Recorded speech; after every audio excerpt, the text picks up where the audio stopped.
ભારતને આત્મનિર્ભર ભારત $5 ટ્રિલિયન અર્થવ્યવસ્થા અને વિશ્વગુરુ બનવાની વાતો થતી હોય છે, પરંતુ જો આપણે આ બધું હકીકતમાં કરવા માંગીએ છીએ તો આપણે ખુદમાં બદલાવ લાવવો પડશે. આ નિવેદન કેન્દ્રીય મંત્રી નીતિન ગડકરી દ્વારા આપવામાં આવ્યું છે. હવે પ્રશ્ન એ ઉઠી રહ્યો છે કે નીતિન ગડકરીએ આ કટાક્ષ કોના પર અને કેમ કર્યું? નમસ્કાર, વાઇબ્સ ઓફ ઇન્ડિયાની સાથે હું છું નિશા.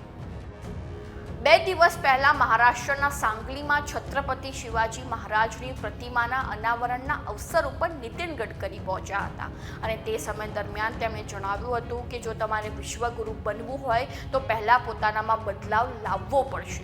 નીતિન ગડકરીનું આ નિવેદન ક્યાંક આડકતરી રીતે વડાપ્રધાન નરેન્દ્ર મોદી ઉપર આપવામાં આવ્યું હોય તેવું લાગી રહ્યું છે, પરંતુ તે વચ્ચે પ્રશ્ન એ ઉઠી રહ્યો છે કે તેઓ વારંવાર ભાજપ અને વડાપ્રધાન નરેન્દ્ર મોદી ઉપર કટાક્ષ કેમ કરી રહ્યા છે. આપણે જણાવી દઈએ કે 20 દિવસ પહેલા પણ તેમને વડાપ્રધાન નરેન્દ્ર મોદી ઉપર કટાક્ષ કરતા જણાવ્યું હતું કે લોકશાહીની સૌથી મોટી કસોટી એ છે કે શાસક તેની વિરુદ્ધમાં વપરાયેલા સૌથી મજબૂત નિવેદનને પણ સહન કરે. અને ત્યારબાદ તેમણે લોકસભા ચૂંટણીના પરિણામો આવ્યા બાદ પણ જણાવ્યું હતું કે ભારતની પ્રજા એવું સમજીને ન બેસે કે દેશમાં ચોથી વાર પણ અમારી સરકાર બને. મહત્વની વાત તો એ છે કે આપણે અત્યાર સુધી સત્તા પક્ષના નેતાઓને વિપક્ષની ટીકા કરતા જોયા છે, પરંતુ અહીંયા તો કેન્દ્રીય મંત્રી ખુદ પોતાની જ પાર્ટી ઉપર કટાક્ષ કરી રહ્યા છે.